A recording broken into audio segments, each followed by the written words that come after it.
धन थिले आमको कौन मिली थाए? धन थिले सुख शांति मिले,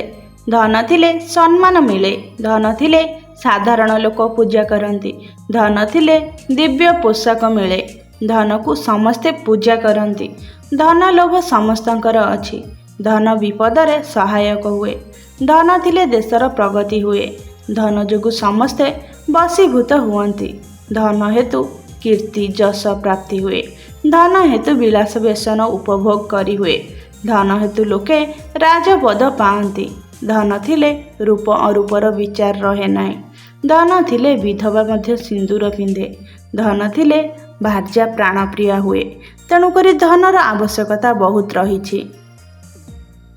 धन नथिले कौन होइथाए वर्तमान जानिबा। धन नथिले माता भल पाआंती नाही, धन नथिले पिता रिष्ट हुअंती अर्थात रागंती, धन नथिले भात्रा अर्थात भाई संभाषण करे नाही बा आदर करे नाही, धन नथिले भृत्य अर्थात चाकर क्रोध प्रकाश करे, धन नथिले पुत्र अबाध्य हुए अर्थात पिला कौनसी कथा माने नाही बा पुओ कौनसी कथा माने नाही, धन नथिले पत्नी आलिंगन करे नाही अर्थात धन नथिले पत्नी प्रेम करे नाही, धन नथिले बंधुबांधव माने मध्य दूरेई जाआंती, धन नथिले सबुठी लज्जित हेबाकू पड़े काहेकि ना धन नथिले जोठी जहाँ दबाकू पड़ुथाए आपण देई पारंती नाही, धन नथिले लोके हीन दृष्टि देखती काहेकि ना आपण सेमानकर कौनसी कामरे आसीबे नाही, धन नथिले बेश्या मोह फेराई निए अर्थात बेश्यार धनरे प्रयोजन थाए, धन नथिले पराक्रम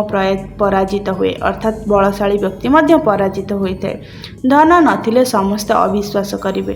कुहाଯାଏ पैसा थिले सबु किछि कार्य संभव हुए, पैसा थिले मिछ को मध्य तुमर लोक माने विश्वास करिवे, सेही भली धन नथिले साई पड़िशा माने घृणा करिवे काहेकि ना सेमानकर स्वार्थ साधन हेब नाही, धन नथिले जाबतीय दुख दिए। तेणुकरी धन उपार्जन करने मनीष निमंते एकांत काम्य अटे, यह द्वारा निजर समस्त आवश्यक कार्य साधन होइथाए। मनीष काहेकि धनहीन होइथाए आसंतु तार कारण जानिबा। गुरुवार रे जदि खई भजा जाए मनीष धनहीन हुए, सेहीपरि गुरुवार रे आमिष बा आइंष खाइले, गुरुवार रे तुला भिणिले अर्थात तुला रे कौनसी जिनस तैयारी कले तुला को भिणिले,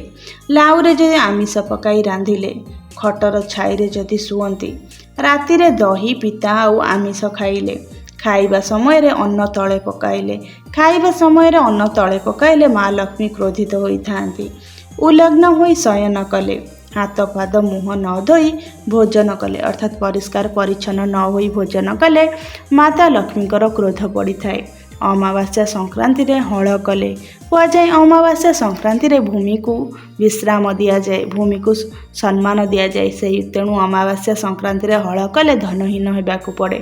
अमावास्या संक्रांति रे तेल लगाइले आउ सभारे बसी मिछ कहिले मध्य धनहानि होइथाए। ऋतुमती नारी को रमण कले, कन्या तुला मासरे श्राद्ध न देले, सकाळ आउ संध्यारे शयन कले, सूर्य उदय एवं सूर्यास्त समय रे शयन करिबा उचित नुहे, निदर उठी मुह न धोइले धनहानि हुए, बिना आसन रे भूमि रे बसिले धनहानि हुए, अंधार घरे भोजन कले धनहानि हुए, पिंधा लुगार कानी रे बिंची हेले, नख मुन रे भूमि विदारिले बा भूमि आपोड़िले, गुरुजन को भक्ति न कले, स्नानांते तैल लगाइले मनुष्य धनहीन हुए अर्थात स्नान पूर्वर तेल लगा जाए, किंतु स्नान पर जदि तेल लगाउथांती तेबे ताले यह धनहानि हेबार गोटे कारण अटे। असत धन किपरि नष्ट हुए?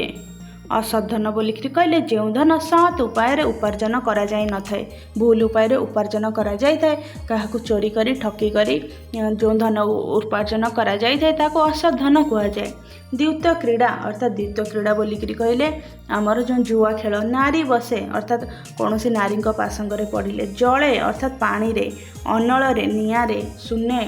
केवटे शून्य उभय जीव बा शून्य उड़ीजीव आपण मैंने जानीपारे, नृप मानकरे आबर तस्करे, नृप मानकरे आबर तस्करे किंबा तस्कर, तस्कर कहले चोर डकायत मानकरे, सेहीपरि कृपण भाव में जो संचि थाई धन पाप हेतु व्यय हुए निश्चय ताहा जान अर्थात जो व्यक्ति कृपण होइकरी धन संचय करि थाए एद्वारा पाप हुए एवं तार धन निश्चय व्यय हो जाए। अहिफेन विजंबारे केते अपात्र केते बेश्यालय केते जाए शुंडी करे अर्थात बहुत बेश्यालय कि अपात्र शुंडी करे मध्य धन चली जाए भाव असत धन नष्ट हेब बुझी विचारी सर्वे कार्य करिजिव एपरि भावे असत धन नष्ट हेब बुझी विचारी सर्वे कार्य करिजिव एहीपरि भावे असत धन नष्ट होइथाए। धन एमिति गोटे जिनिस जहाँ साधारण मनीष को धनी कर दिए दरिद्र को राजा कर दिए एवं धन नथिले राजा मध्य रंक हो जाए। धन पाई मनीष को सम्मान मिले धन नथिले मनीष सबुठारु बड़ घृणार पात्र हो जाए। तो से धन जहाँ पाखरे थाए तो धन भार कहा उपरे देवा आवश्यक नुहे ताहा जानिबा अर्थात पाखरे थिबा धन को कहा जिम्मारे न देबा बा कहा उपरे भरोसा करी ताकू साइतिबा पाई न देबा नदेव धनर भार ब्राह्मणर करे अर्थात ब्राह्मणर हाथ में केबे मध्य धन देवा उचित नुहे थिले मध्य दिए ना क्या लोभरे ब्राह्मण एते लोभी जे ता पाखरे थिले मध्य से क्या धन देव नाही। क्षत्रिय को धन भार देवा भल नुहे अनर्थक पदे पदे खड्ग हस्त हुए अर्थात क्षत्रिय जे युद्ध जाने ताकू धन भार देवा भल नुहे कहीं जदि आपन ताकू धन मागिबे से पदे पदे कथार आपन को खंडा देखैब। धन भार दियो जदि ज्ञातिर उपरे अति आपणार बोली सबु ग्रास करे अर्थात निज लोक उपरे जदि तमे पैसा दे दियो से निजर भाविकी सबु धन आपणकर ग्रास कर शेष करदेव। पुरातन भृत्य जदि निये धन भार दोष कले मध्य भय न थाए ताहार जदि आपणकर पुरातन भृत्य बा पुराणा चाकर आपण धन नहीं थाए तेबे ताले किछि से दोष कले कि आपण पैसा नदेले मध्य ताहार भय न थाए कहीं आपणकर भल मंद से जानी थाए आपणकर भल मंद जानिथिबा हेतु आपणको से धमकाई दब। आपणार प्रभु प्रति मान्य न करई अबाध्य होइन स्वेच्छाचारी सेहु आई अर्थात से भृत्य आपणार प्रभु प्रति केबे मान्य करिबो नाही अबाध्य होई स्वेच्छाचारी तार मन इच्छा अनुसार से धन खर्च करिबो कहीं आपणकर भल मंद कथा से जानिथिबो। उपकारी जन ठारे देले धन भार तेबे से निजर दोष न धरे मनर जो उपकारी जन थांती जो लोक माने अन्यर उपकार करती तांको जदि आपण पैसा धन भार दउछंती तेबे ताले से धन को जदि से कोनोसी उपाय खर्च कर दउछंती तेबे ताले से कोनोसी दोष निजर बोली धरिबे नाही। सही उपकारी मनीषटी आपण मानक पई जो उपकार करथिबे सही कथाटी कहिकरी आपण को मेंटली हारासमेंट करिकरी आपण को मानसिक विषाद देई से सब धन हरण करि नेबे। गुप्त आमोदर संगी हुए जे राजार ताहा हाथे देव नाही केबे धन भार अर्थात जो राजार जे गुप्त आमोदर संगी हुए माने गुप्त समय रे राजांकर जे कौन मनोरंजनकारी सांग होता है ता मो हाथ में केबे मध्य धन भार देव नाही ताहा हाथे देव नाही केबे धन भार निजे से राज्यर तुल्य प्रभुत खटाए राजार वयस्य बोली मान्य न जन्माए अर्थात राजांकर सांग होइतिबा हेतु से निजको मान्य बोली माने एवं से राजा देइतिबा धन को कौन करे फेराए नाही।